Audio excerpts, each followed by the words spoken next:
70대 후반의 정심은 오늘도 혼자였다. 남편이 떠난 지 벌써 5년. 작은 아파트에서 홀로 살아가는 그녀에게 가장 큰 재산은 시골에 있는 500평 규모의 땅이었다. 남편이 젊은 시절 온 가족이 굶주리던 때 몇 년을 밤낮으로 일해서 번 돈으로 산 그 땅. 남편은 임종 직전 정심의 손을 꼭 쥐고 말했다. 그 땅만은 끝까지 지키라고. 그게 우리 인생의 마지막 자존심이라고. 그날 오후 정심은 거실 소파에 앉아 손주들 사진을 보고 있었다. 스마트폰 사용법을 아들 민수가 가르쳐줬지만 여전히 익숙하지 않았다. 그때 카카오톡 알림음이 울렸다. 저장되지 않은 번호. 메시지를 열자 낯선 사람의 말이 화면에 떠올랐다. 여기 매물 맞냐는 질문. 어제 말한 가격이면 계약 가능하다는 문장. 그리고 그 아래에는 정심이 평생 지켜온 그 땅의 사진이 선명하게 첨부되어 있었다. 정심의 손이 떨렸다. 땅 사진 속에는 오래된 팻말과 그 옆에 감나무까지 똑같이 찍혀 있었다. 분명 그녀의 땅이었다. 누가 왜 어떻게 이 땅 사진을 찍어서 보낸 걸까? 정심은 즉시 그 번호로 전화를 걸었다. 한 번, 두 번, 세 번. 벨소리만 길게 울리다가 끊겼다. 받지 않았다. 문자를 보냈다.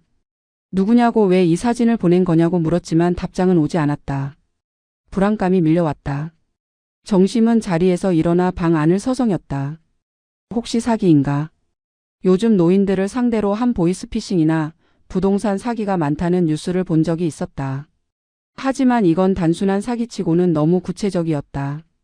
누군가 그녀의 땅을 정확히 알고 있었고 매물로 내놓았다는 듯한 말투였다. 정심은 가슴이 철렁 내려앉았다. 혹시 누군가 자신의 명의를 도용한 걸까? 아니면 서류를 위조한 걸까? 정심은 다시 핸드폰을 들여다봤다. 메시지를 보낸 시각은 오후 2시 30분.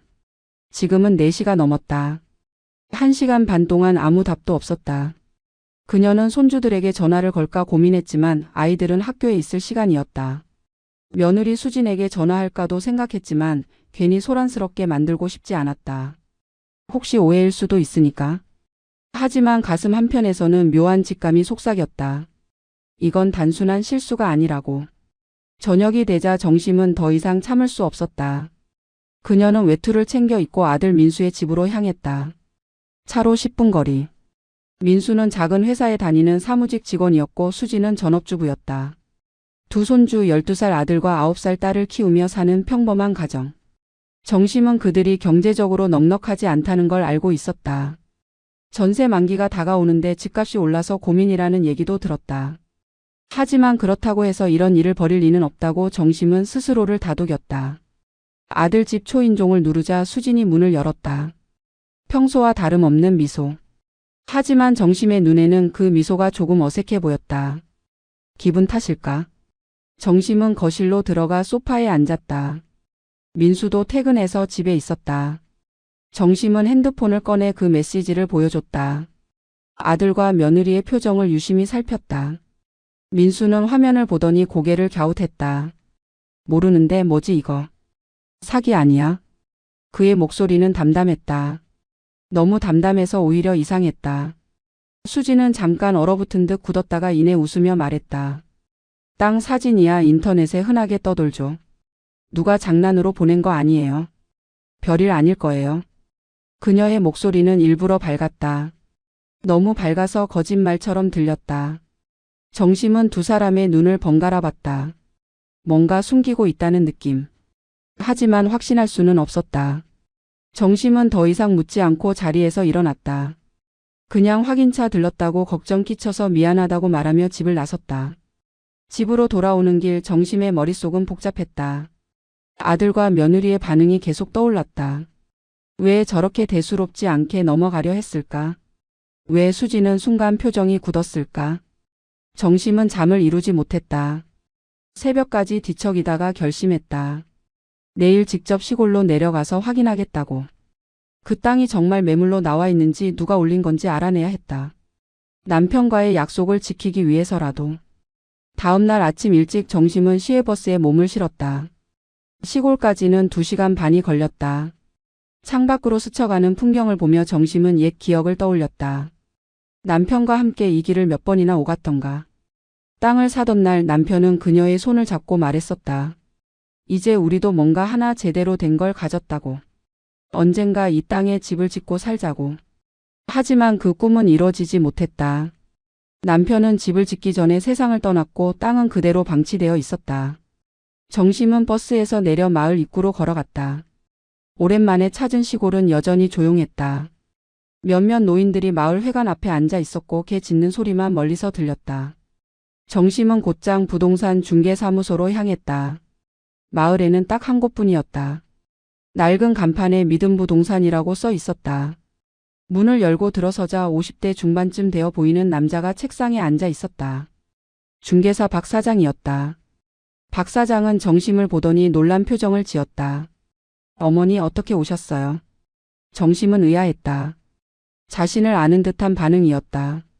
정심은 자신의 이름을 밝히고 본인 소유의 땅이 매물로 나와 있는지 확인하러 왔다고 말했다. 박 사장은 잠시 머뭇거리더니 이상한 말을 했다. 어제 아드님이 다녀가셨잖아요. 그때 다 상담했는데. 정심은 귀를 의심했다. 아들이 여기 왔다고. 언제? 박 사장은 어제 오후 3시쯤이라고 했다. 젊은 남자분이 오셔서 어머니 땅을 매각하고 싶다고 하셨다고. 명의는 어머니 앞으로 되어 있지만 실질적인 관리는 아들인 본인이 하고 있다고 설명했다고. 그래서 박 사장도 당연히 가족 간 합의가 된 줄 알았다고 했다. 매매 가격도 얘기하고 예상 매수자도 찾아놨다고 덧붙였다. 정심의 머릿속이 하얘졌다. 민수가 왜 엄마 몰래 이런 짓을. 박 사장은 정심의 표정을 보고 뭔가 잘못됐음을 눈치챘다. 혹시 어머님은 모르셨어요?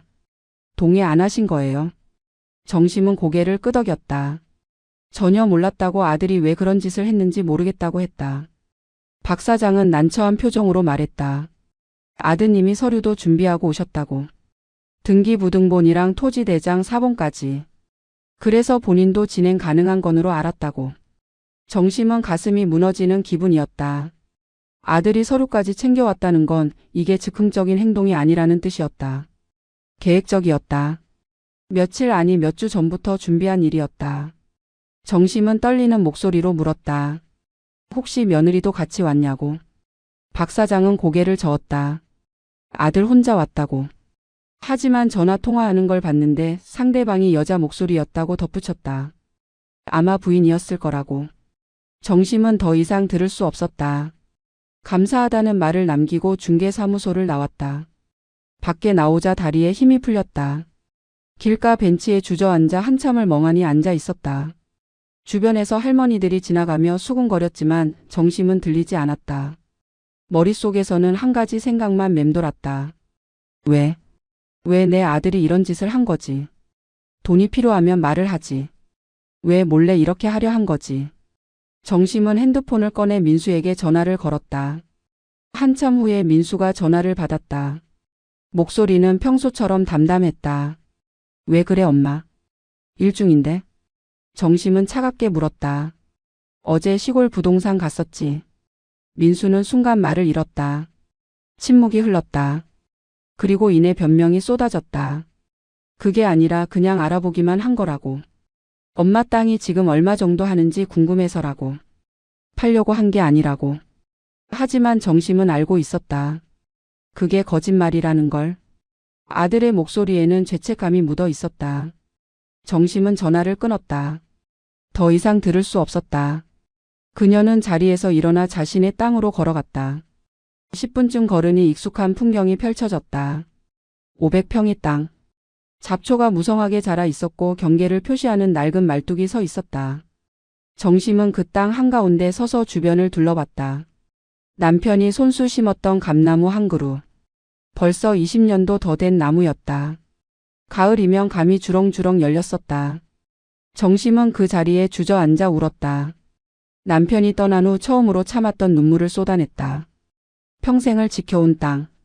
남편과의 마지막 약속. 그걸 아들이 팔려고 했다는 사실이 너무나 고통스러웠다. 정심은 땅을 어루만지며 중얼거렸다. 미안하다고, 내가 제대로 지키지 못해서 미안하다고. 남편에게 하는 말이었다. 집으로 돌아온 정심은 지쳐서 소파에 쓰러졌다. 온몸에 힘이 하나도 없었다. 하지만 마음은 더 무거웠다. 아들의 배신. 그것도 모자라 며느리까지 연루되어 있을지도 모른다는 의심. 정심은 잠시 눈을 감았다가 벌떡 일어났다. 서류. 등기 서류를 확인해야 했다. 박 사장이 아들이 서류를 가지고 왔다고 했으니까. 혹시 원본을 가져간 건 아닐까? 정심은 방 안옷장을 열었다. 맨 윗칸에 서류철이 보관되어 있었다. 무거운 파일 2개. 하나는 은행 관련 서류들, 다른 하나는 부동산 관련 서류들이었다. 정심은 부동산 서류철을 꺼내 펼쳤다. 땅 등기 권리증, 토지 대장, 지적도. 하나하나 확인했다. 다행히 원본은 모두 그대로 있었다. 정심은 안도의 한숨을 쉬었다. 적어도 원본을 도난당하지는 않았다. 하지만 뭔가 이상했다. 서류철이 평소보다 얇았다. 정심은 다시 한 장 한 장 넘겨봤다. 그리고 깨달았다. 인감증명서가 없었다. 분명 2장을 발급받아서 여기에 넣어뒀었는데 부동산 거래할 때 필요할까봐 미리 받아둔 거였다. 하지만 지금 서류철 안에는 인감증명서가 한 장도 없었다. 누가 가져간 거였다.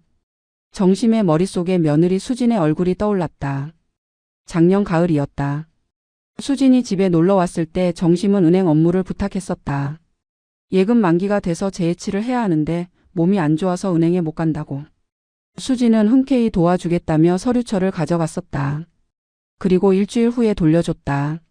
정심은 그때 서류를 일일이 확인하지 않았다. 며느리를 믿었으니까.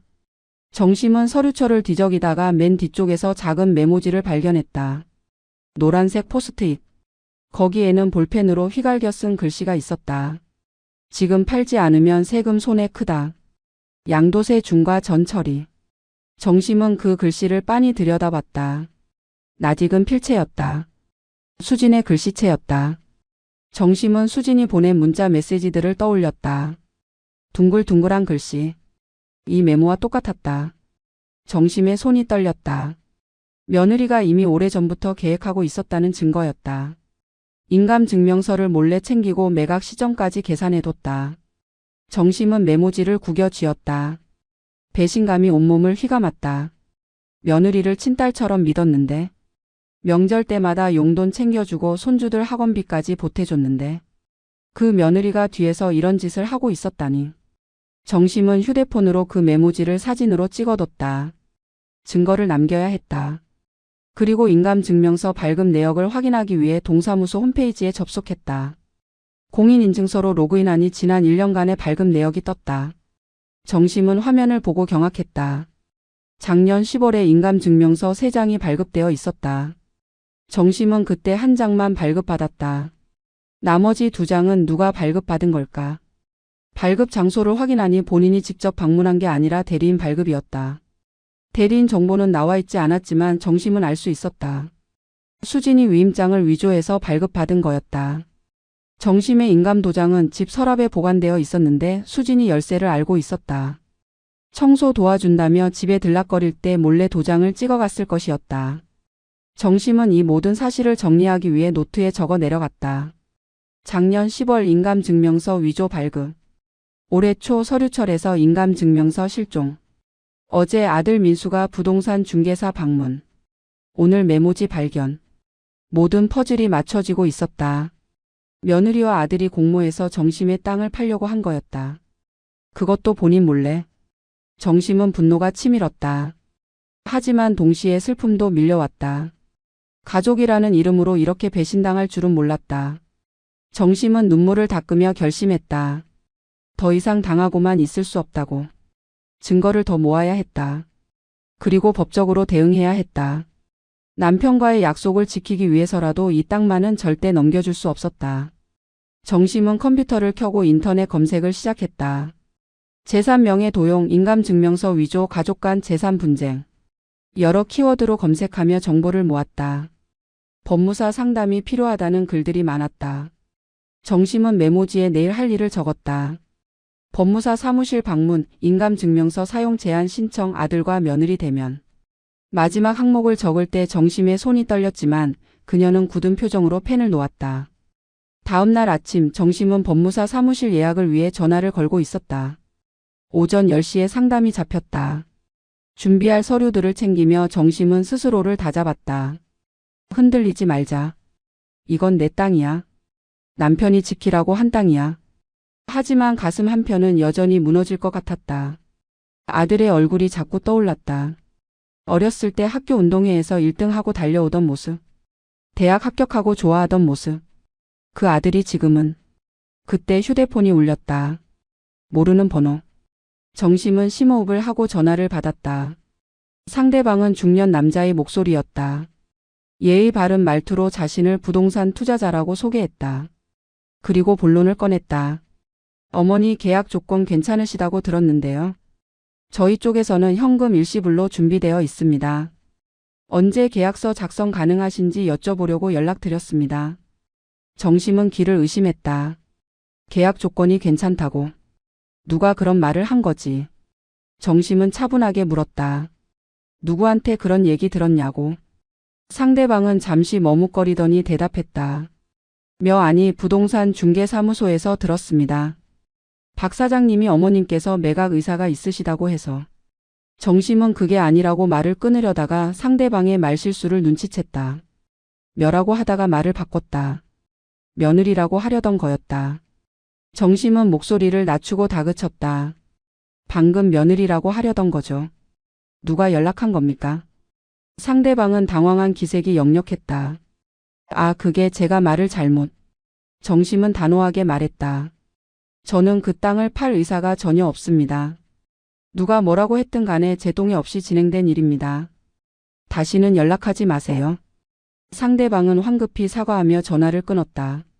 정심은 핸드폰을 내려놓고 한숨을 쉬었다. 며느리. 역시 며느리가 직접 연락한 거였다. 정심은 곧바로 통화 내역을 확인했다. 그 번호를 인터넷에 검색해봤다. 아무것도 나오지 않았다. 개인 번호였다. 정심은 그 번호를 메모해뒀다. 나중에 필요할지도 모르니까. 그리고 수진에게 전화를 걸었다. 수진은 밝은 목소리로 전화를 받았다. 어머님 웬일이세요? 정심은 냉정하게 물었다.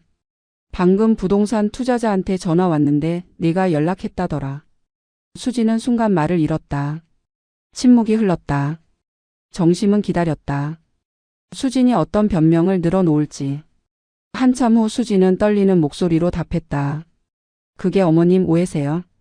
저는 그냥 알아만 본 거예요. 정심은 냉소를 흘렸다. 알아만 봤다고.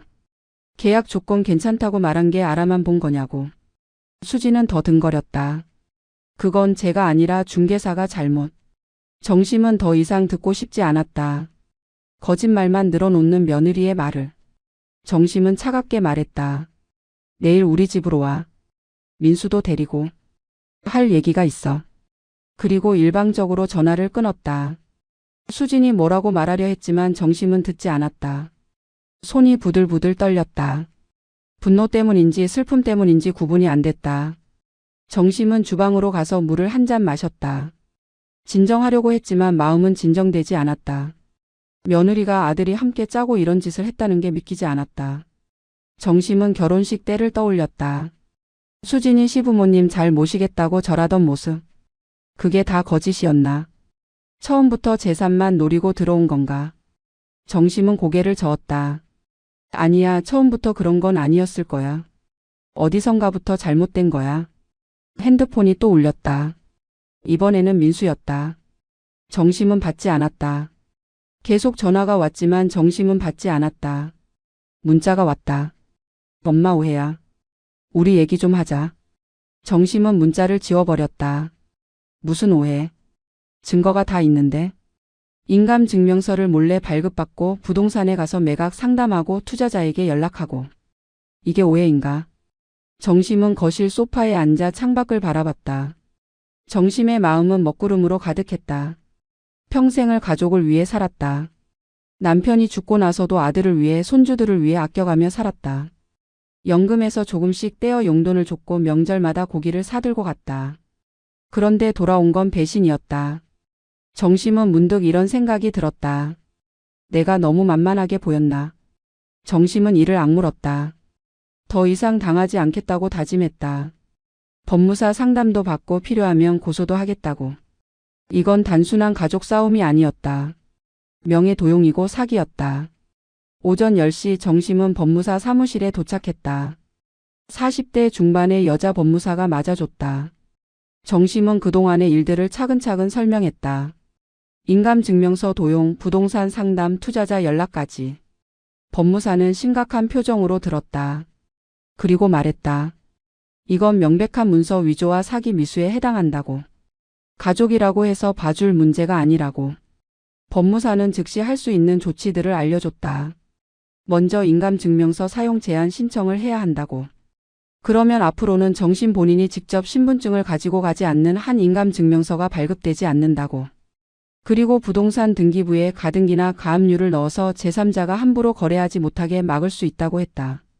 정심은 고개를 끄덕이며 모든 조치를 취하겠다고 말했다. 법무사는 한 가지 더 물었다. 고소할 의향이 있느냐고. 가족이지만 이건 명백한 범죄라고. 정심은 잠시 망설였다. 아들을 고소한다.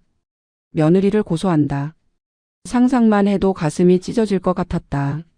하지만 정심은 대답했다. 일단 대면해서 얘기해보고 결정하겠다고. 만약 그들이 진심으로 반성하지 않는다면 고소도 불사하겠다고. 법무사는 정심의 손을 잡고 말했다. 힘내시라고. 옳은 일을 하고 계신 거라고. 정심은 고마움에 눈물이 핑 돌았다. 오랜만에 자신의 편이 되어주는 사람을 만난 기분이었다. 정심은 법무사 사무실을 나와 동사무소로 향했다. 인감증명서 사용 제한 신청서를 작성하고 본인 서명 사실 확인제로 전환했다. 이제 누구도 정심 몰래 서류를 발급받을 수 없었다. 모든 절차를 마치고 집으로 돌아오는 길 정심은 조금 안심이 됐다. 적어도 법적으로는 땅을 지킬 수 있게 됐다. 하지만 마음은 여전히 무겁였다. 내일 아들과 며느리를 만나야 했다. 그들이 뭐라고 말할지 어떻게 변명할지. 정심은 각오를 다졌다. 흔들리지 말자. 이건 나와 남편의 마지막 약속이야. 그날 밤 정심은 잠을 이룰 수 없었다. 내일 아들과 며느리를 만난다는 생각에 가슴이 두근거렸다. 불안감과 분노가 뒤섞였다. 정심은 침대에 누워 천장을 바라보다가 문득 며느리의 SNS가 궁금해졌다. 수지는 평소 인스타그램을 자주 한다고 들었다. 손주들 사진도 올리고 일상도 공유한다고. 정심은 스마트폰을 켜고 인스타그램 앱을 열었다. 수진의 계정을 찾는 건 어렵지 않았다. 공개 계정이었다. 정심은 수진의 피드를 훑어봤다. 손주들이 놀이공원에서 노는 사진, 예쁜 카페에서 찍은 커피 사진, 새로 산 옷을 입고 찍은 셀카. 겉으로 보기엔 평범한 주부의 일상이었다. 하지만 정심은 계속 스크롤을 내렸다. 뭔가 단서가 있을 거라는 직감이 들었다. 한 달 전쯤 올라온 게시물에서 정심의 손이 멈췄다. 수진이 노트북 앞에 앉아 있는 사진이었다. 화면에는 부동산 관련 사이트가 떠 있었고 캡션에는 이렇게 적혀 있었다. 요즘 부동산 공부 중. 투자는 타이밍이 전부래요. 이번엔 꼭 성공할 거야. 해시태그는 부동산 투자, 재테크, 내 집 마련, 목돈 만들기였다. 정심은 화면을 확대해서 봤다. 수진의 표정은 진지했고 눈빛은 욕망으로 가득했다. 더 내려가자 2달 전 게시물이 있었다. 수진이 부동산 세미나에 참석한 사진이었다. 배너에는 토지 투자로 단기간에 수익 내기라는 문구가 선명했다. 캡션에는 이렇게 써 있었다. 오늘 세미나에서 많이 배웠어요. 토지가 답이래요. 특히 개발 예정 지역이면 대박이라고. 우리도 곧 기회가 올 거예요. 정심은 가슴이 철렁했다. 토지 투자. 수진이 노린 건 바로 정심의 땅이었던 거다. 정심은 계속해서 과거 게시물들을 살펴봤다. 작년 가을 수진이 올린 글 중에 이런 게 있었다. 오늘 시어머니 집에 다녀왔어요. 어르신들 서류 정리 도와드리니까 너무 좋아하시네요. 며느리 도리 다하는 기분. 웃는 이모티콘과 함께. 정심은 그날을 기억했다. 수진이 은행 업무를 도와준다며 서류처를 가져갔던 날. 바로 그날 인감증명서를 빼돌린 거였다. 며느리 도리를 핑계로. 더 충격적인 건 그 다음이었다. 올해 초에 올라온 게시물. 수진이 새 아파트 단지 앞에서 찍은 사진이었다. 모델하우스 앞이었다. 캡션에는 이렇게 적혀 있었다. 곧 이사올 우리 집. 기대된다. 토지 투자 성공하면 계약금 넣을 수 있어. 아이들한테 더 좋은 환경 만들어주고 싶어. 엄마는 뭐든지 할 수 있어. 정심은 손이 떨렸다. 토지 투자 성공. 그게 바로 정심의 땅을 판 돈으로 새 집을 사겠다는 뜻이었다. 정심은 더 이상 볼 수 없었다. 핸드폰을 내려놓고 눈을 감았다. 며느리가 얼마나 치밀하게 계획했는지 알 수 있었다. 작년부터 준비한 일이었다. 부동산 세미나를 듣고 투자 공부를 하고 인감증명서를 빼돌리고 아들을 설득해서 부동산에 가게 만들고 모든 게 새 아파트를 사기 위한 계획이었다. 정심의 땅을 팔아서. 정심은 분노가 치밀었다. 하지만 동시에 허탈함도 밀려왔다. 며느리가 정심을 얼마나 우습게 봤으면 늙은 시어머니 하나 속이는 건 일도 아니라고 생각했을까. 정심은 SNS 게시물들을 모두 스크린샷으로 저장했다. 증거로 남겨야 했다. 내일 대면할 때 이걸 보여주면 더 이상 변명할 수 없을 거였다. 새벽까지 뒤척이다가 정심은 겨우 잠이 들었다. 꿈에서 남편이 나타났다. 남편은 정심의 손을 잡고 말했다. 잘하고 있어. 땅을 지켜. 우리의 마지막 자존심이야. 정심은 꿈속에서 눈물을 흘렸다. 남편이 보고 싶었다. 남편이 살아있었다면 이런 일이 일어나지 않았을 텐데. 남편이 있었다면 아들도 며느리도 감히 이런 생각을 못했을 텐데. 아침이 밝았다. 정심은 일찍 일어나 샤워를 하고 깔끔하게 옷을 차려입었다. 약한 모습을 보이고 싶지 않았다. 거울을 보니 밤새 울어서 눈이 퉁퉁 부어 있었다. 정심은 찬물로 세수를 하고 화장을 했다. 오랜만에 립스틱도 발랐다. 전쟁터에 나가는 기분이었다. 아들과 며느리와의 전쟁. 가족이라는 이름으로 치러지는 비극적인 전쟁. 오전 10시 초인종이 울렸다. 정심은 심호흡을 하고 문을 열었다. 민수와 수진이 서 있었다. 두 사람 모두 어두운 표정이었다. 민수는 눈을 마주치지 못했고 수진은 억지로 미소를 지으려 애썼다. 정심은 말없이 그들을 거실로 안내했다. 소파에 앉으라고 했다. 자신은 맞은편 의자에 앉았다. 마치 법정처럼 거리를 두고. 민수가 먼저 입을 열었다. 엄마, 우리 얘기 좀. 하지만 정심은 손을 들어 말을 막았다. 그리고 테이블 위에 서류들을 펼쳤다. 인감증명서, 위조 발급 내역, 부동산 상담 확인서, 며느리 SNS 스크린샷들. 증거는 충분했다. 수진의 얼굴이 창백하게 변했다. 민수는 말을 잃었다. 정심은 차갑게 말했다. 설명해봐. 이게 다 뭐야? 왜 내 땅을 팔려고 했어? 내 허락도 없이. 민수는 머뭇거렸다. 그게 엄마, 우리 형편이. 정심은 말을 끊었다. 형편이 어려우면 말을 하지. 왜 몰래 이런 짓을 한 거야? 며느리는 작년부터 계획했더라. 부동산 세미나까지 다니면서 내 땅으로 새 아파트 사려고. 수지는 고개를 숙였다. 변명할 말이 없었다. 증거가 너무 명백했다.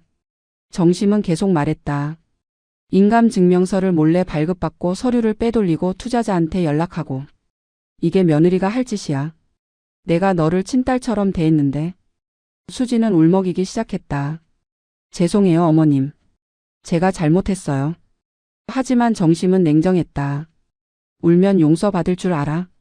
민수도 무릎을 꿇었다. 엄마, 미안해. 우리가 잘못 생각했어. 하지만 정심은 고개를 저었다. 잘못 생각한 게 아니야. 작정하고 한 거지. 작년부터 계획한 거잖아. 민수는 아무 말도 하지 못했다.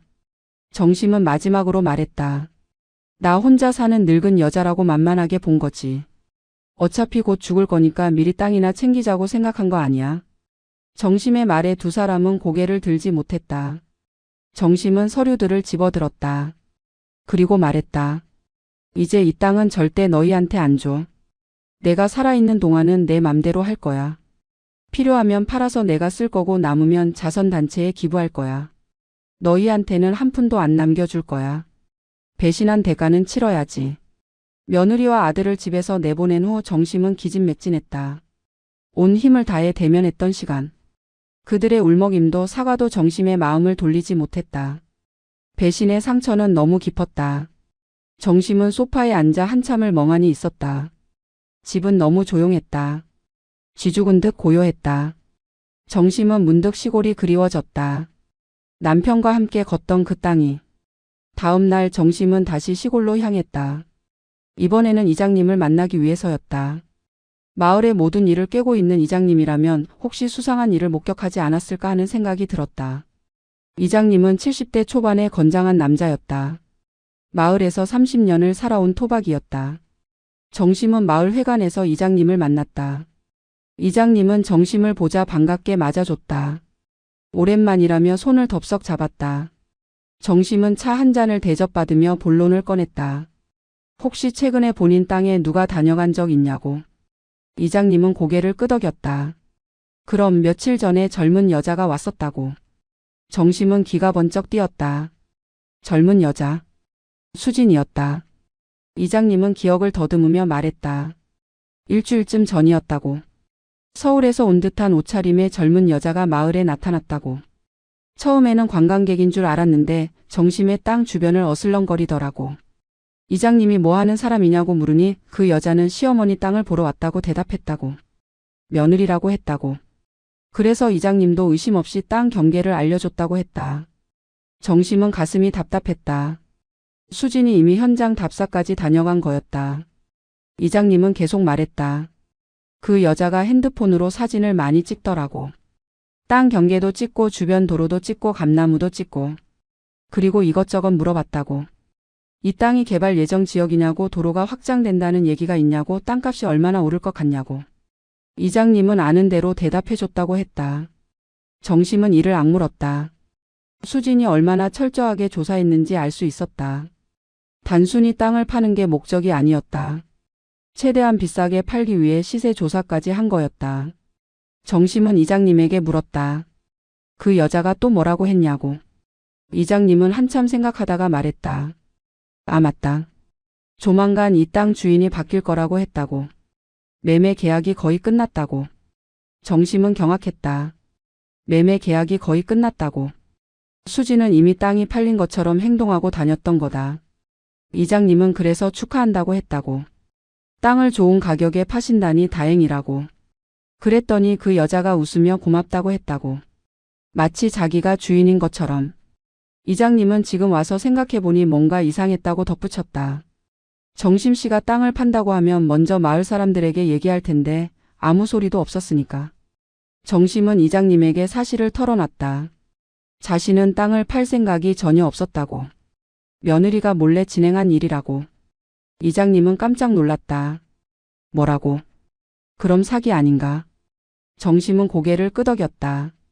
그렇다고 며느리와 아들이 공모해서 자신의 땅을 팔려고 했다고. 이장님은 붕괴했다. 어떻게 자식이 그런 짓을. 요즘 세상 참 무섭다고. 이장님은 한 가지를 더 기억해냈다.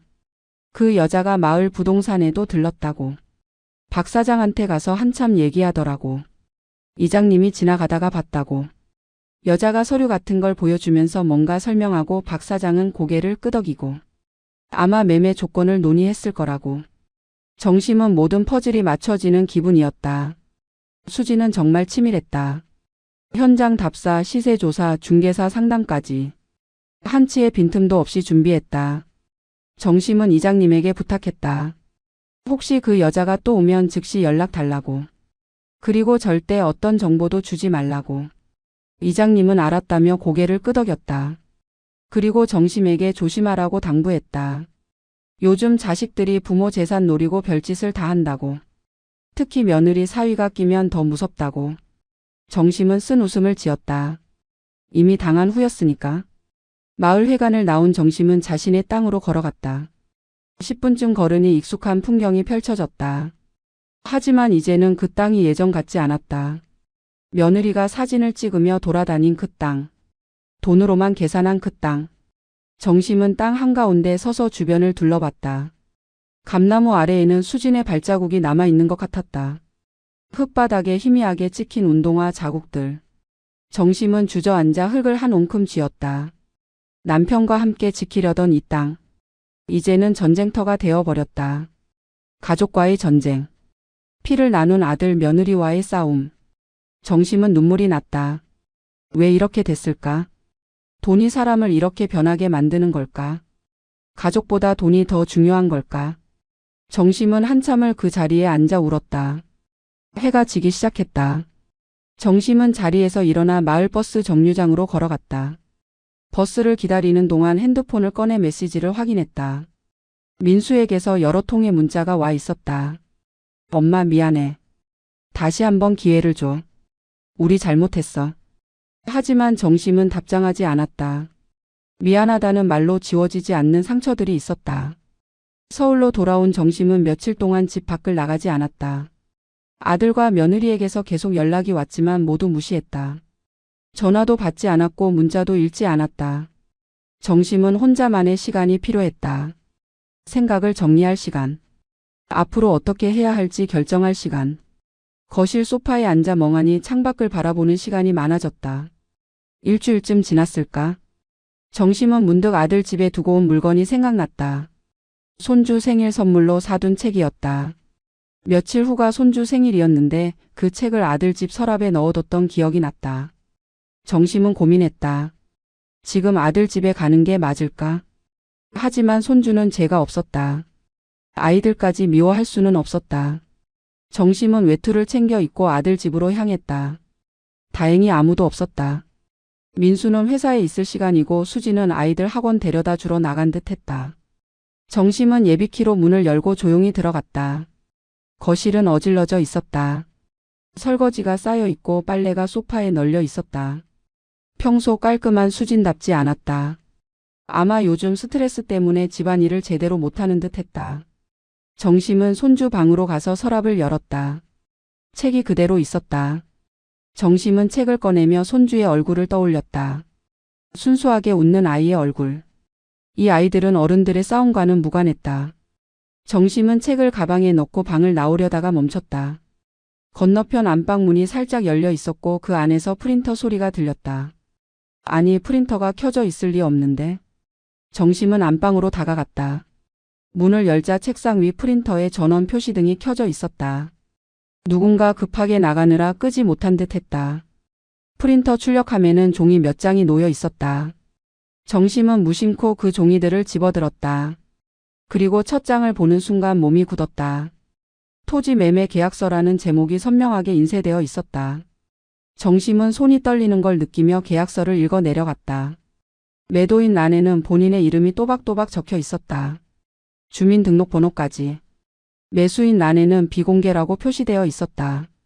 토지 소재지는 정심의 시골 땅 주소가 정확하게 기재되어 있었다. 매매 대금은 3억 5천만 원.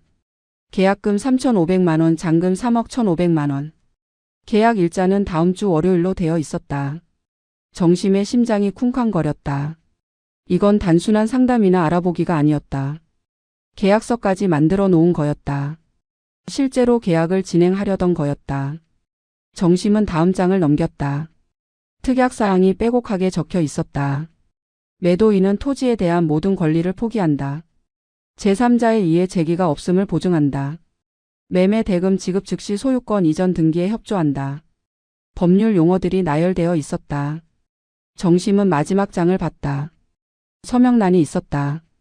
매도인, 매수인, 입회인. 하지만 서명은 되어 있지 않았다. 대신 매도인 란 옆에 작은 글씨로 메모가 적혀 있었다. 추후 날인 예정, 인감증명서 첨부, 등기권리증 원본 지참. 정심은 온몸에 소름이 돋았다. 인감증명서. 수진이 작년에 몰래 발급받은 그 서류. 그걸 이용해서 계약을 완료하려던 거였다. 정심은 프린터 옆 서랍을 열어봤다. 그 안에는 더 많은 서류들이 있었다. 토지 감정평가서, 부동산 시세 조사 자료, 매수 희망자 명단. 수진이 얼마나 체계적으로 준비했는지 한눈에 알 수 있었다. 매수 희망자 명단에는 3명의 이름과 연락처가 적혀 있었다. 각각의 제시 가격도 표시되어 있었다. 첫 번째는 3억 원, 두 번째는 3억 2천만 원, 세 번째는 3억 5천만 원이었다. 정심은 세 번째 명단을 자세히 봤다. 바로 그 사람이었다. 며느리라고 하다가 말을 바꿨던 그 투자자. 전화번호가 똑같았다. 수지는 가장 높은 가격을 제시한 사람을 골랐던 거다. 3억 5천만 원. 그 돈으로 새 아파트 계약금을 내고 대출을 받아서 집을 사려던 계획이었다. 정심은 서랍 안을 더 뒤져봤다. 그리고 아파트 분양 계약서 사본을 발견했다. 계약자 명의는 민수와 수진 공동 명의였다. 아파트는 서울 강남의 신축 아파트였다. 33평형. 분양가는 8억 원. 계약금은 이미 5천만 원이 납부된 상태였다. 중도금 납부 일정이 표시되어 있었고 첫 번째 중도금이 다음 달 말이었다. 4억 원. 그 돈을 어떻게 마련할 생각이었을까? 정심의 땅을 팔아서 3억 5천만 원을 만들고 나머지는 대출을 받으려던 거였다. 정심은 모든 서류를 사진으로 찍었다. 증거를 남겨야 했다. 계약서 초안, 매수 희망자 명단, 아파트 분양 계약서. 이 모든 게 아들과 며느리의 계획이었다. 정심의 땅을 팔아서 자신들은 강남에 새 아파트를 사려던 거였다. 그것도 정심 몰래. 정심은 가슴이 무너지는 기분이었다. 이건 단순한 배신이 아니었다. 계획적인 범죄였다. 정심은 서류들을 원래대로 정리해서 서랍에 넣었다. 그리고 안방을 나와 현관으로 향했다. 하지만 현관문을 열려는 순간 밖에서 문 여는 소리가 들렸다. 정심은 재빨리 신발을 신고 문을 열었다. 수진이 현관 앞에 서 있었다. 두 사람의 눈이 마주쳤다. 수진의 얼굴이 새하얗게 질렸다. 어머님 언제 오셨어요? 목소리가 떨렸다. 정심은 차갑게 대답했다. 손주 선물 가지러 왔다가 가는 길이야. 수진은 황급히 말했다. 아내, 들어오실래요? 차라도. 하지만 정심은 고개를 저었다. 됐어. 갈 길 바빠서. 그리고 현관을 나섰다. 수진은 뒤에서 뭐라고 말했지만 정심은 듣지 않았다. 엘리베이터를 타고 내려오는 동안 정심의 손은 계속 떨렸다. 분노 때문인지 슬픔 때문인지 알 수 없었다. 집에 돌아온 정심은 소파에 주저앉았다. 핸드폰으로 찍어둔 사진들을 다시 봤다. 계약서 초안. 3억 5천만 원이라는 숫자. 다음 주 월요일이라는 날짜. 만약 정심이 눈치채지 못했다면 어떻게 됐을까? 수지는 위조한 인감증명서를 들고 나타나서 계약을 진행했을 것이다. 정심의 서명을 위조하고 날인을 하고 계약금을 받았을 것이다. 그리고 등기 이전까지 마쳤을 것이다. 정심은 등골이 오싹했다. 만약 그랬다면 땅은 이미 남의 손에 넘어갔을 것이다. 되찾기 위해서는 긴 법적 싸움을 해야 했을 것이다. 그리고 그 과정에서 아들은 사기죄로 처벌받았을 것이다. 가족이 산산조각 났을 것이다. 정심은 아찔했다. 겨우 막아낸 거였다. 정말 아슬아슬하게. 정심은 법무사에게 전화를 걸었다. 오늘 발견한 서류들에 대해 상담받고 싶다고 했다. 법무사는 즉시 오라고 했다. 정심은 사진들을 프린트해서 법무사 사무실로 향했다. 법무사는 서류들을 보더니 심각한 표정을 지었다. 이건 사기 미수를 넘어서 사기 기수에 가깝다고 했다. 계약서까지 준비했다는 건 실행 직전이었다는 의미라고. 당장 고소해야 한다고 강력하게 권했다. 하지만 정심은 망설였다. 아들을 고소한다. 그럼 아들은 전과자가 된다. 직장도 잃을 것이다. 손주들은 아버지가 범죄자인 집에서 자라게 된다. 정심은 그게 두려웠다. 법무사는 말했다. 하지만 이대로 두면 또다시 시도할 거라고. 이미 한 번 실패했으니 더 교묘한 방법을 찾을 거라고. 정심은 고민에 빠졌다. 가족을 지킬 것인가 아니면 자신을 지킬 것인가. 그날 밤 정심은 잠을 이루지 못했다. 계약서 초안이 머릿속에서 떠나지 않았다. 3억 5천만 원. 다음 주 월요일. 추후 날인 예정. 그 문구들이 계속 반복됐다. 정심은 새벽 4시가 되어서야 결심했다. 아들과 직접 대면하기로. 마지막으로 한 번 더 기회를 주기로. 진심으로 반성한다면, 진짜 잘못을 인정한다면 고소는 하지 않기로. 아침이 밝자마자 정심은 민수에게 전화를 걸었다. 민수는 놀란 목소리로 받았다. 엄마 연락 주셔서. 정심은 차갑게 말했다. 오늘 저녁 6시 우리 집으로 와. 혼자. 민수는 알겠다고 대답했다. 정심은 전화를 끊고 집 안을 정리하기 시작했다. 거실 테이블을 닦고 소파를 정돈하고 증거 서류들을 가지런히 쌓아놨다. 마치 법정을 준비하는 것처럼. 저녁 6시 정각 초인종이 울렸다. 정심은 문을 열었다. 민수가 서 있었다. 초췌한 얼굴이었다. 눈 밑에 다크서클이 짙었고 얼굴은 여인 듯 했다. 민수는 조심스럽게 들어왔다. 엄마 나 하지만 정심은 손짓으로 말을 막고 소파에 앉으라고 했다. 민수는 고개를 숙인 채 앉았다. 정심은 맞은편에 앉아 증거 서류들을 펼쳤다. 계약서 초안, 매수 희망자 명단, 아파트 분양 계약서. 하나하나 민수 앞에 놓았다. 민수는 서류들을 보더니 고개를 더 깊이 숙였다. 정심은 조용히 물었다. 설명해봐. 이게 다 뭐야? 민수는 한참 동안 말이 없었다. 침묵만 흘렀다. 시계 초침 소리만 똑딱거렸다. 정심은 기다렸다. 아들이 스스로 입을 열기를. 한참 후에 민수가 떨리는 목소리로 말하기 시작했다. 엄마 미안해. 정말 미안해. 하지만 우리도 힘들었어. 전세 만기가 다가오는데 집값이 2년 새 2억이나 올랐어. 은행에서는 대출도 안 해줘. 수진이는 매일 스트레스 받고 애들은 자꾸 이사 가냐고 물어보고. 나는 직장에서 승진도 밀렸어.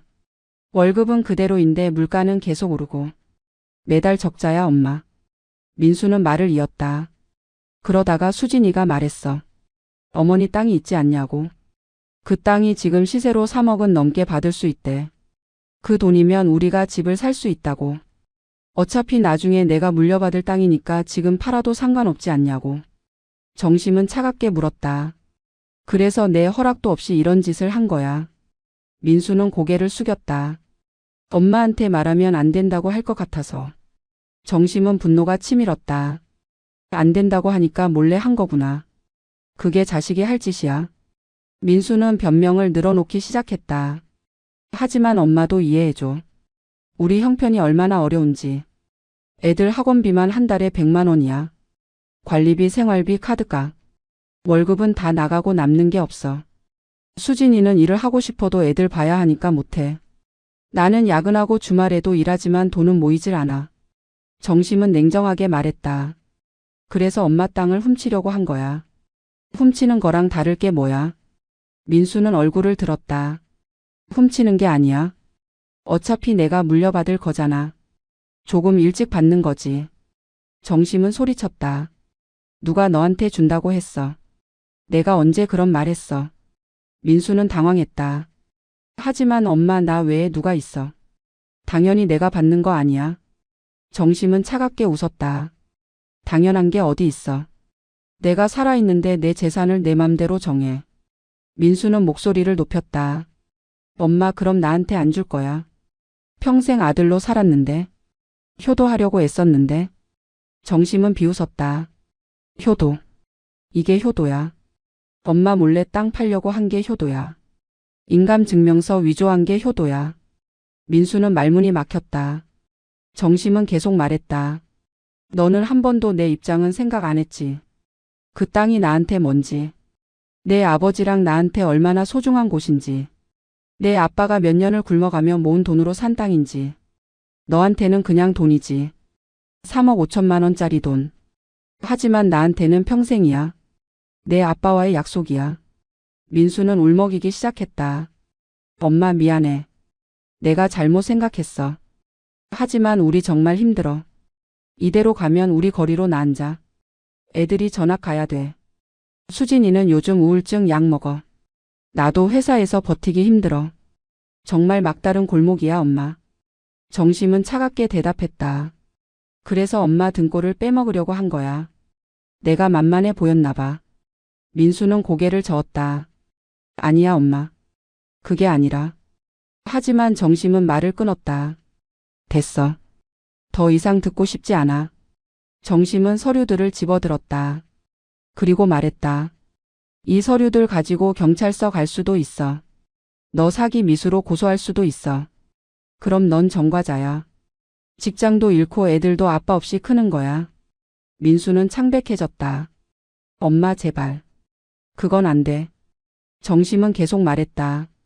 하지만 난 내 엄마니까 마지막으로 한 번 더 기회를 줄게. 조건이 있어. 첫째, 다시는 내 재산에 손대지 마. 둘째, 수진이랑 이혼해. 민수는 깜짝 놀랐다. 이혼. 엄마 그건 너무해. 정심은 단호했다. 모든 게 수진이가 시작한 거잖아. 수진이가 없었으면 넌 이런 생각도 안 했을 거야. 민수는 고개를 저었다. 아니야. 나도 동의했어. 우리 둘이 같이 결정한 거야. 정심은 아들을 빤히 쳐다봤다. 그래. 너도 공범이구나. 그럼 둘 다 똑같네. 민수는 울면서 말했다. 엄마, 우리 정말 잘못했어. 다신 안 그럴게. 제발 용서해줘. 이혼은 안 돼. 애들도 있고 우리 가정이 깨져. 정심은 냉소를 흘렸다. 가정. 이미 깨진 거 아니야? 엄마를 배신한 순간 이미 깨진 거지. 민수는 무릎을 꿇었다. 엄마, 제발. 나 정말 반성하고 있어. 다시는 이런 짓 안 할게. 맹세할게. 정심은 아들의 모습을 보며 마음이 흔들렸다. 저렇게 무릎 꿇는 아들을 보니 가슴이 아팠다. 하지만 정심은 흔들리지 않으려고 애썼다. 한 번 무너지면 끝이라는 걸 알았으니까. 정심은 차갑게 말했다. 일어나. 무릎 꿇는다고 용서되는 거 아니야. 민수는 천천히 일어났다. 눈물 범벅이 된 얼굴이었다. 정심은 마지막으로 말했다. 일주일 생각할 시간 줄게. 이혼할 건지 아니면 내가 경찰서 갈 건지. 둘 중 하나 선택해. 민수는 떨리는 목소리로 물었다. 엄마, 정말 그것밖에 없어. 다른 방법은 없어. 정심은 고개를 저었다. 없어. 넌 선택해야 돼. 민수는 더 이상 말하지 못하고 고개를 숙였다. 정심은 민수에게 나가라고 했다. 민수는 비틀거리며 현관으로 향했다. 문을 나서기 전에 뒤돌아봤다. 엄마, 나 정말. 하지만 정심은 문을 닫아버렸다. 민수의 발자국 소리가 멀어지고 엘리베이터 타는 소리가 들렸다. 정심은 그제야 주저앉았다. 온몸에 힘이 빠졌다. 아들에게 이혼하라고 한 자신이 믿기지 않았다. 하지만 달리 방법이 없었다. 수진이 있는 한 이런 일은 계속될 거였다. 이틀 후 수진에게서 전화가 왔다.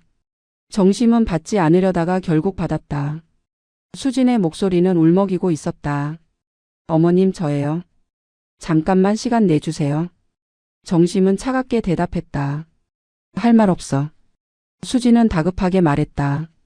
어머님, 제발 만나주세요. 제가 직접 찾아뵐게요. 정심은 거절하려다가 마음을 바꿨다. 좋아, 와. 오늘 저녁 7시. 수진은 감사하다며 전화를 끊었다. 저녁 7시 수진이 왔다. 얼굴은 푸석푸석했고 눈은 충혈되어 있었다. 며칠 동안 제대로 못 잤다는 게 역력했다. 수진은 정심 앞에 앉자마자 고개를 숙였다. 어머님, 죄송합니다. 제가 정말 잘못했습니다. 정심은 말없이 수진을 바라봤다. 수진은 계속 말했다. 제가 욕심을 부렸어요. 아이들한테 더 좋은 환경을 만들어주고 싶었어요. 새 아파트에서 살면 아이들이 좋은 학교에 다닐 수 있고 학원도 가까워요. 정심은 냉소를 흘렸다. 그래서 시어머니 땅을 훔치려고 한 거야. 수진은 고개를 들었다. 훔치는 게 아니었어요. 저희도 나중에 물려받을 거니까 조금 일찍 쓰는 거라고 생각했어요. 정심은 소리쳤다. 누가 너한테 준다고 했어? 내가 언제 너한테 물려준다고 했냐고. 수진은 말문이 막혔다. 정심은 계속 말했다. 너는 처음부터 계획한 거지. 작년에 인감증명서 빼돌리고 부동산 세미나 다니고 시골까지 내려가서 땅 보고. 다 계획적이었어. 수진은 고개를 숙였다. 죄송해요.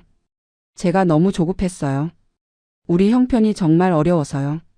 전세 만기는 다가오는데 돈은 없고 남편은 스트레스 받고 저도 미칠 것 같았어요.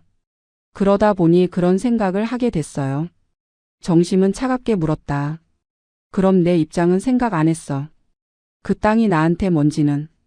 수진은 떨리는 목소리로 답했다. 생각했어요. 하지만 어머님은 혼자 사시니까 돈이 많이 필요하지 않으실 거라고 생각했어요. 연금도 나오시고 생활비도 많이 안 드실 텐데 땅을 그냥 놔두는 건 아깝다고 생각했어요. 정심은 어이가 없었다. 내 돈이 아깝다고. 내가 판단할 일이야. 수진은 다시 울기 시작했다. 어머님, 정말 죄송해요. 제가 잘못 생각했어요. 하지만 민수 오빠랑 이혼하라는 건 너무하세요. 아이들이 있어요. 아이들한테 아빠가 필요해요. 정심은 단호하게 말했다. 아이들 생각했으면 처음부터 이런 짓 하지 말았어야지. 수진은 손을 모으며 애원했다. 제발 어머님. 다른 벌은 뭐든 받을게요. 이혼만은 안 돼요. 정심은 수진을 빤히 쳐다봤다. 그럼 내가 스스로 떠나. 이혼은 안 한다 쳐. 하지만 우리 가족한테서 떠나. 아이들은 민수가 키우고 넌 다시는 나타나지 마. 수진은 고개를 저었다. 그건 이혼이랑 똑같아요. 아이들을 어떻게 버려요? 정심은 냉정하게 말했다. 그럼 이혼해. 둘 중 하나야. 수진은 더 이상 말하지 못하고 울기만 했다. 한참 후에 수진이 떨리는 목소리로 물었다. 어머님 정말 방법이 없나요? 제가 평생 빌면서 살게요. 어머님 시중도 들게요. 뭐든지 할게요. 정심은 고개를 저었다. 믿을 수 없어. 한 번 배신한 사람은 또 배신해. 넌 이미 1년 넘게 날 속였어. 웃는 얼굴로 내 옆에 있으면서 뒤에서 칼을 갈았어. 그런 사람을 어떻게 믿어? 수지는 필사적으로 말했다. 어머님 제가 바뀔게요. 정말로 바뀔게요. 다시는 어머님 재산에는 눈도 안 돌릴게요. 맹세할게요. 정심은 쓴 웃음을 지었다. 맹세. 넌 이미 결혼할 때 맹세했잖아. 시부모 잘 모시겠다고. 그 맹세는 어디 갔어? 수지는 말문이 막혔다. 정심은 자리에서 일어났다. 이제 가. 일주일 안에 결정해서 연락해. 이혼 서류 준비할 건지 아니면 경찰 조사받을 건지. 수지는 일어서지 못하고 바닥에 주저앉았다. 울음소리가 집 안에 울려 퍼졌다. 하지만 정심은 흔들리지 않았다. 현관문을 열고 나가라는 손짓을 했다. 수지는 비틀거리며 일어나 현관으로 향했다. 신발을 신으면서도 계속 울었다. 어머님 제발. 하지만 정심은 대답하지 않고 문을 닫았다. 수진의 울음소리가 복도에서 들렸지만 정심은 길을 막았다. 그날 밤 정심은 창밖을 바라보며 오랜 시간 서 있었다. 저 멀리 도시의 불빛들이 반짝였다. 저 불빛 아래 수많은 가정이 있을 것이다. 저마다의 사연을 안고 살아가는 사람들. 정심도 그중 하나였다. 하지만 정심의 가정은 이제 산산조각 나 있었다. 아들과의 관계, 며느리와의 관계 모두 깨져버렸다. 정심은 문득 손주들이 생각났다. 12살 손자, 9살 손녀. 아이들은 무슨 죄가 있을까? 어른들의 욕심과 배신 때문에 가정이 깨지는 걸 지켜봐야 하다니. 정심은 가슴이 아팠다. 하지만 어쩔 수 없었다. 이대로 두면 더 큰 불행이 올 것이다. 지금 단호하게 끊어내는 게 나중을 위한 일이라고 스스로를 다독였다. 며칠 후 민수에게서 문자가 왔다. 엄마 우리 이혼 안 할 거야. 대신 우리가 집 나갈게. 더 이상 엄마한테 피해 안 끼칠게. 하지만 수진이랑 헤어지지는 않을 거야. 아이들한테 엄마가 필요해. 정심은 문자를 읽고 한숨을 쉬었다. 아들의 선택이었다. 엄마보다 아내를 선택한 것이다. 정심은 씁쓸했지만 어쩔 수 없었다. 정심은 답장을 보냈다. 알았어. 내 선택이니까 존중할게. 하지만 조건이 있어. 다시는 내 재산에 손대지 마. 그리고 당분간 연락하지 마. 나도 생각할 시간이 필요해. 민수는 답장했다. 알겠어 엄마. 정말 미안해. 언젠가 용서받을 수 있을까? 정심은 답장하지 않았다. 용서. 그게 가능할까? 정심은 알 수 없었다. 일주일이 지났다. 정심은 그동안 많은 생각을 했다. 아들과의 관계, 며느리와의 관계, 그리고 자신의 미래에 대해. 정심은 결론을 내렸다. 더 이상 과거에 얽매이지 않기로. 상처를 붙들고 있지 않기로. 앞으로 남은 인생은 자신을 위해 살기로. 정심은 아침 일찍 동사무소에 갔다. 그리고 여러 가지 안전 조치를 신청했다. 먼저 전입 차단 서비스를 신청했다. 이제 누구도 정심의 주민등록을 함부로 이동시킬 수 없었다. 그 다음 인감증명서 사용 제한 서비스를 신청했다. 정심 본인이 직접 신분증을 가지고 가지 않는 한 인감증명서가 발급되지 않았다. 마지막으로 본인 서명 사실 확인제로 전환했다. 이제 모든 중요 서류는 정심이 직접 서명해야만 효력이 발생했다. 동사무소 직원은 꼼꼼하게 설명해줬다. 이제 어머님 재산은 안전하게 보호됩니다. 누구도 함부로 건드릴 수 없어요. 정심은 고마움에 고개를 숙였다. 그리고 다음 행선지로 향했다. 법무사 사무실이었다. 법무사는 정심을 보자 반갑게 맞아줬다. 어떻게 결정하셨어요? 정심은 차분하게 말했다. 고소는 안 할 거예요. 대신 명예보호 조치를 완벽하게 하고 싶어요. 법무사는 고개를 끄덕였다. 좋은 결정이에요. 가족이니까요. 하지만 법적 보호는 확실하게 해두는 게 맞아요. 법무사는 몇 가지 서류를 준비했다. 부동산 등기부에 가등기를 설정하는 서류, 재산관리 위임 계약서 유언장 작성 서류. 정심은 하나하나 서명했다. 가등기를 설정하면 정심의 동의 없이는 누구도 그 땅을 거래할 수 없었다. 재산관리 위임 계약서는 만약 정심이 거동이 불편해지면 믿을 수 있는 제3자가 관리하도록 했다. 아들이 아니라 정심의 오랜 친구를 지정했다. 유언장에는 정심의 재산 처분 방법을 명확히 적었다. 땅은 자선단체에 기부한다. 아들에게는 최소한의 유류분만 남긴다. 모든 서류를 작성하고 나니 정심은 홀가분해졌다.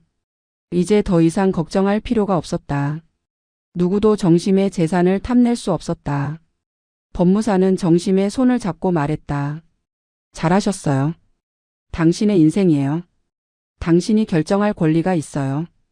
정심은 눈물이 핑 돌았다. 오랜만에 자신을 지지해주는 말을 들었다. 법무사 사무실을 나온 정심은 카페에 들어가 커피를 주문했다.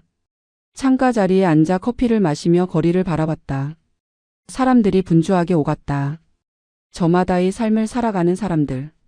정심도 이제 자신의 삶을 살아갈 것이다. 누구의 엄마도 아니고 누구의 시어머니도 아니고 오로지 정심으로서. 며칠 후 정심은 시골로 내려갔다. 마지막으로 남편과의 추억이 서린 그 땅을 보고 싶었다. 버스에서 내려 천천히 걸어갔다. 가을이 깊어져서 주변은 온통 단풍으로 물들어 있었다. 빨강, 노랑, 주황. 아름다운 색깔들. 정심은 그 길을 걸으며 남편을 떠올렸다.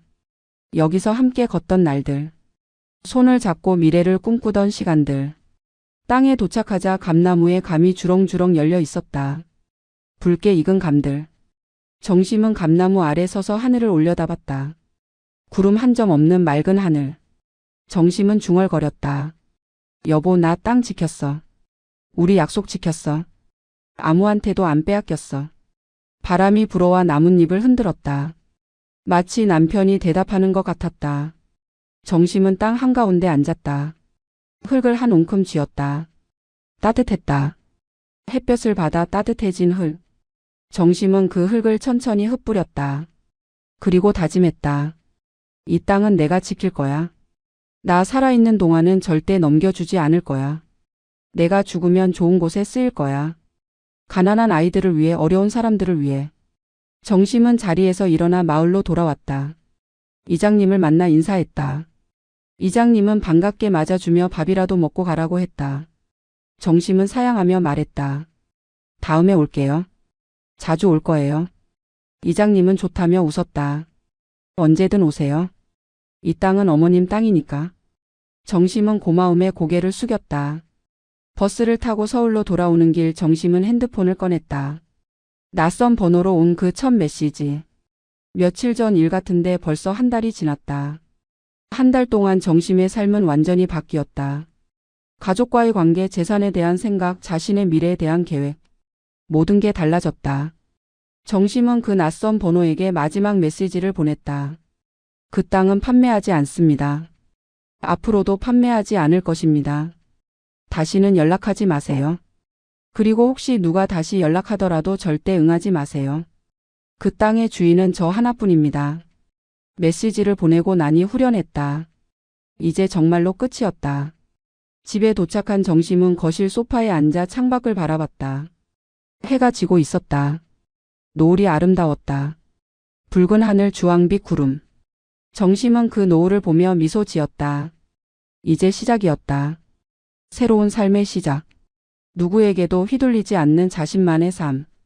다음 날 아침 정심은 일찍 일어나 운동복을 입었다. 오랜만에 공원에 나가 산책을 하기로 했다. 현관문을 나서는 정심의 발걸음은 가벼웠다. 더 이상 두려움도 불안감도 없었다. 정심은 자신의 길을 걷고 있었다. 공원에는 아침 운동을 하는 사람들이 많았다. 정심도 그들 사이를 천천히 걸었다. 가을 아침의 신선한 공기가 폐를 채웠다. 나뭇잎이 바람에 흔들렸다. 새들이 지저귀다. 정심은 모든 게 아름답다고 느꼈다. 살아있다는 것이 감사했다. 벤치에 앉아 쉬고 있을 때 옆에 비슷한 나이의 여자가 앉았다. 두 사람은 자연스럽게 대화를 나눴다. 날씨 이야기, 건강 이야기, 자식 이야기. 그 여자도 자식 때문에 힘들다고 했다. 효도는커녕 돈만 요구한다고. 정심은 공감하며 고개를 끄덕였다. 자신만 그런 게 아니었다. 많은 노인들이 비슷한 고통을 겪고 있었다. 정심은 그 여자에게 말했다. 우리도 우리 인생을 살아야 해요. 자식 위해서만 사는 게 아니에요. 그 여자는 눈이 커지며 물었다. 그게 무슨 말이에요? 정심은 웃으며 대답했다. 내 재산은 내가 지켜야 해요. 내가 살아있는 동안은 내 맘대로 할 권리가 있어요. 그 여자는 고개를 끄덕이며 말했다. 맞아요. 우리도 존중받을 자격이 있어요. 두 사람은 한참을 더 이야기하다가 헤어졌다. 정심은 다시 걷기 시작했다. 공원을 한 바퀴 돌고 집으로 돌아왔다. 샤워를 하고 아침을 먹었다. 평범한 아침이었다. 하지만 정심에게는 특별했다. 자유로운 아침이었다. 누구의 눈치도 보지 않는 오로지 자신만을 위한 시간. 정심은 거실 한쪽에 있는 남편 사진을 꺼냈다. 오래된 액자 속 남편은 환하게 웃고 있었다. 정심은 사진을 어루만지며 말했다. 여보, 나 이제 괜찮아. 땅도 지켰고 나도 지켰어. 우리 약속 다 지켰어. 이제 편히 쉬어. 걱정 안 해도 돼. 정심의 눈에서 눈물 한 방울이 떨어졌다. 하지만 슬픈 눈물은 아니었다. 안도의 눈물이었다. 그날 오후 정심은 오랜만에 친구를 만났다. 학창 시절부터 알고 지낸 친구였다. 카페에 앉아 차를 마시며 그동안의 일들을 털어놨다. 친구는 정심의 손을 꼭 잡아주며 말했다. 잘했어. 내가 옳은 일을 한 거야. 정심은 고마워서 눈물이 났다. 친구의 지지가 큰 힘이 됐다. 친구는 제안했다. 우리 같이 여행 가자. 국내든 해외든. 이제 우리 나이에 우리끼리 즐기자. 정심은 좋다며 웃었다. 오랜만에 진심으로 웃는 얼굴이었다. 두 사람은 여행 계획을 세우기 시작했다. 제주도도 가고 일본도 가고 유럽도 가자고. 정심은 가슴이 두근거렸다. 새로운 설렘이었다. 저녁이 되어 집으로 돌아온 정심은 노트를 펼쳤다. 그리고 앞으로의 계획을 적기 시작했다. 첫째, 건강관리. 규칙적인 운동과 식사. 둘째, 취미생활. 서예 배우기, 요가 시작하기. 셋째, 여행. 친구들과 함께 세상 구경하기. 넷째, 봉사활동. 지역 복지관에서 자원봉사하기. 다섯째, 재산관리. 정기적으로 법무사와 상담하며 안전하게 관리하기. 정심은 계획을 다 적고 나서 만족스러운 미소를 지었다. 앞으로의 삶이 기대됐다. 더 이상 과거에 얽매이지 않을 것이다. 배신의 상처도 시간이 지나면 아물 것이다. 정심은 앞만 보고 나아갈 것이다. 며칠 후 정심은 손주들에게 선물을 보냈다. 택배로. 직접 만나지는 않았다. 아직은 시간이 필요했다. 하지만 손주들은 사랑했다. 아이들에게는 죄가 없으니까. 언젠가 손주들이 크면 할머니의 마음을 이해할 것이다. 왜 할머니가 그런 선택을 했는지. 정심은 창밖을 바라봤다. 겨울이 다가오고 있었다. 나뭇잎이 다 떨어지고 앙상한 가지만 남았다. 하지만 봄이 오면 다시 싹이 틀 것이다. 새로운 생명이 태어날 것이다. 정심의 삶도 그럴 것이다. 지금은 춥고 힘들지만 언젠가 봄이 올 것이다. 정심은 마지막으로 거울 앞에 섰다. 거울 속 자신을 바라봤다. 주름진 얼굴, 희끗희끗한 머리카락. 하지만 눈빛만큼은 또렷했다. 흔들리지 않는 눈빛. 정심은 스스로에게 말했다. 잘했어. 내가 옳은 일을 한 거야. 이제 당당하게 살아. 내 인생이야. 정심은 외투를 챙겨 입고 집을 나섰다. 오늘도 공원에 갈 것이다. 걸을 것이다. 살아있음을 느낄 것이다. 정심의 뒷모습은 더 이상 흔들리지 않는 사람의 모습이었다. 당당하고 굳건하고 자유로운 모습이었다. 정심은 자신의 길을 걸어가고 있었다. 그 누구도 막을 수 없는 오로지 자신만의 길을.